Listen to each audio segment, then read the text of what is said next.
नवी मुंबई आंतरराष्ट्रीय विमानतळ आजपासून प्रवाशांसाठी खुलं। मुंबई एअरपोर्टवरून 23 विमानांचं टेक ऑफ। मुंबईकरांचा प्रवास आणखी वेगवान होणार।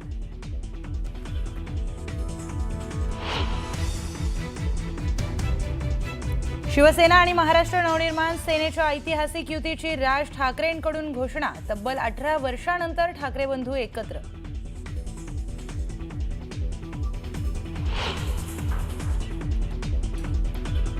अस्तित्व टिकवण्यासाठी ठाकरे बंधू एकत्र आलेत। मुख्यमंत्री फडणवीसांची टीका, तर ठाकरे बंधू म्हणजे प्रीती संगम नाही भीती संगम, फडणवीसांचं वक्तव्य।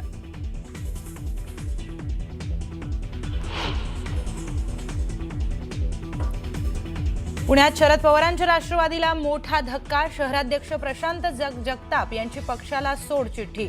अजित पवारांसोबत युती विरोधात उचललं पाऊल।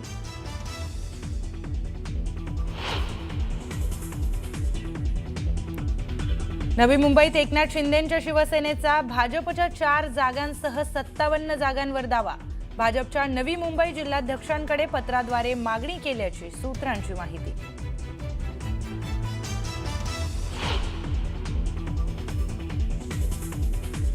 अभिनेते सयाजी शिंदेंनी निर्माण केलेल्या बीडमधील सह्याद्री देवराईला अचानक आग। आगीमध्ये शेकडो झाडं जळून खाक।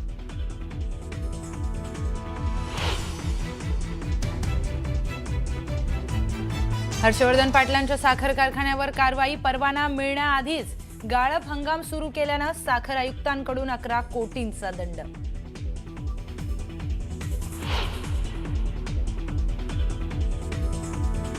कर्नाटकमध्ये बंगळुरूहून गोकर्णला जाणाऱ्या खासगी बसची ट्रकला धडक। भीषण अपघातामध्ये 17 प्रवाशांचा मृत्यू।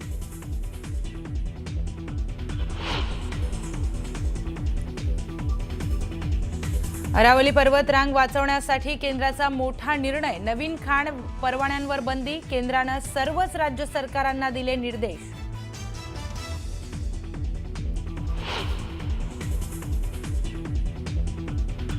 बांगलादेशची राजधानी ढाक्यातील बाजारात स्फोट। बीएनपीचा कार्यकारी अध्यक्ष तारिक रहमानच्या आगमनापूर्वी स्फोट। एका व्यक्तीचा मृत्यू। गुंडांनी उड्डाणपुलावरून फेकला पेट्रोल बॉम्ब।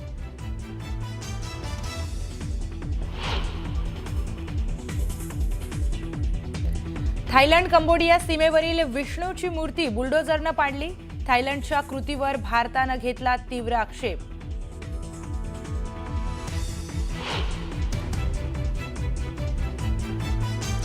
आणि आज भारतासह जगभरात मोठ्या उत्साहात साजरा केला जातोय ख्रिसमस। विशेष प्रार्थना सभांचं आयोजन, तर रोषणाईनं उजळले चर्च।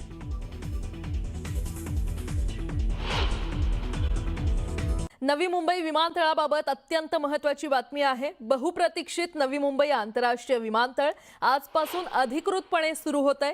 यामुळे नवी मुंबई शहराची ओळख देशाच्या आणि विकसित राष्ट्रांच्या प्रवेशद्वारासारखी होणार आहे। इंडिगो 6E460 ही पहिली फ्लाइट बंगळुरूहून सकाळी 8 वाजता नवी मुंबईमध्ये दाखल होणार आहे। तर विमानतळावरून पहिली फ्लाइट इंडिगो 6E882 ही हैदराबादसाठी उड्डाण घेणार आहे।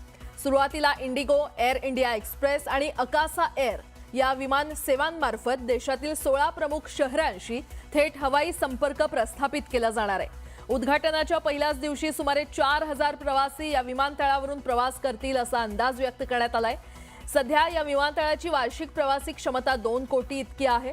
या विमानतळाचं उद्घाटन 8 ऑक्टोबर 2025 रोजी पंतप्रधान नरेंद्र मोदी यांच्या हस्ते पार पडलं होतं।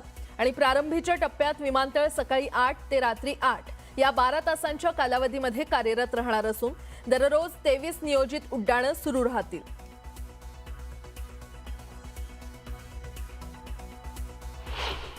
नवी मुंबई आंतरराष्ट्रीय एअरपोर्ट याचं स्वप्न हे पण याची फार आतुरतेने वाट पाहत होतो, ते आता आपण सर्वांचं स्वप्न साकार होत आहे।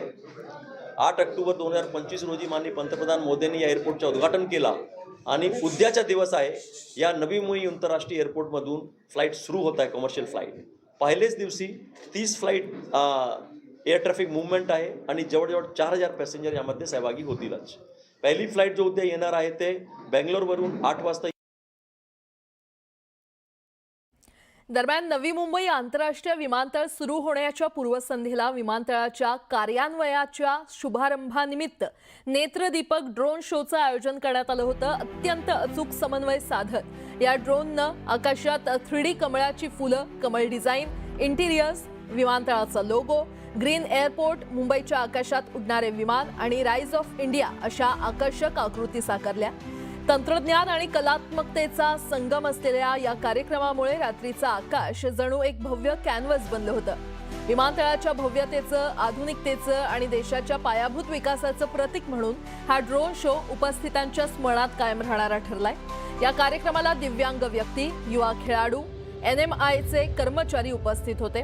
तर सर्वांसाठी खुल्या आणि समावेशक वातावरणात हा ऐतिहासिक क्षण प्रत्यक्ष अनुभवण्याची संधी त्यांना मिळाली.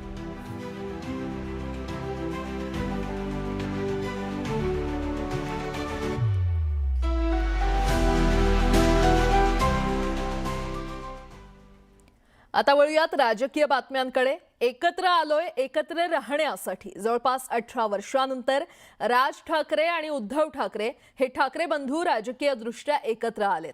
गेल्या काही महिन्यांपासून युतीची घोषणा कधी होणार या संदर्भात चर्चा सुरू होत्या. काल अखेर दोन्ही भावांनी एकत्र पत्रकार परिषद घेत युतीची घोषणा केली. त्यामुळे आगामी निवडणुकीच्या प्रचारात ठाकरेंच्या 2 बुलंद तोफा एकाच व्यासपीठावरून धडाडणार आहेत.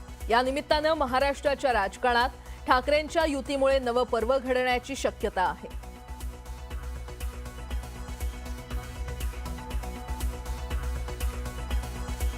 आज फक्त आपल्या समोर एकच गोष्ट मी आपल्याला सांगू इच्छितो की बरेच दिवस ज्याची प्रतीक्षा महाराष्ट्र करत होता ती शिवसेना आणि महाराष्ट्र नवनिर्माण सेनेची युती झाली हे आज आम्ही आपल्याला जाहीर करत आहोत.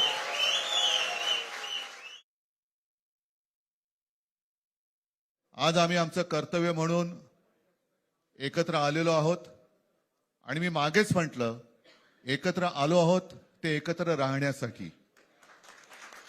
यापुढे मुंबईवरती आणि महाराष्ट्रावरती कोणी वाकड्या नजरेने किंवा त्यांच्या कपटी कारस्थानाने महाराष्ट्राला मुंबईपासून किंवा मुंबईला महाराष्ट्रापासून, मराठी माणसापासून तोडण्याचा प्रयत्न करेल त्याचा राजकारणात खात्मा केल्याशिवाय राहणार नाही. शपथ घेऊन आम्ही मैदानात उतरलेलो आहोत.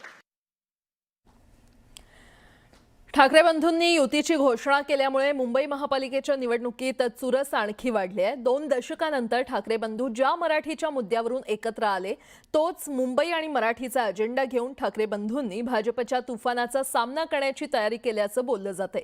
युतीची घोषणा झाल्यानंतर दोन्ही भावांनी आपली भूमिका स्पष्ट केली. मुंबई महाराष्ट्रापासून वेगळी करून खात्मा करण्याचा डाव असल्याचं सांगत फुटाल तर संपाल असं म्हणत उद्धव ठाकरे यांनी मराठी माणसांना एकत्र राहण्याचं आवाहन केलं. तर मुंबईचा महापौर आमचाच होईल असं राज ठाकरेंनी ठासून सांगितलं. पण याच मराठीच्या अजेंड्यावरून सत्ताधाऱ्यांनी मात्र ठाकरेंवर जोरदार प्रहार केलाय. पाहुयात.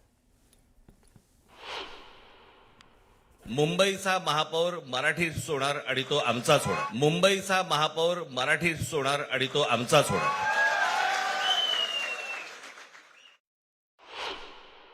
मुंबईचे लचके, मुंबईच्या चिंधड्या उडवायच्या हे मनसुबे त्यावेळेला ज्यांना मुंबई पाहिजे होती त्यांचेच प्रतिनिधी जे वरती 2 जण, वरती म्हणजे इकडे नाही दिल्लीत बसलेले आहेत, त्यांचे मनसुबे आहेत. आणि आता जर का आपण भांडत राहिलो तर मग तो जो काय संघर्ष, ते जे काय हुतात्मा स्मारक आहे त्याचा मोठा अपमान होईल.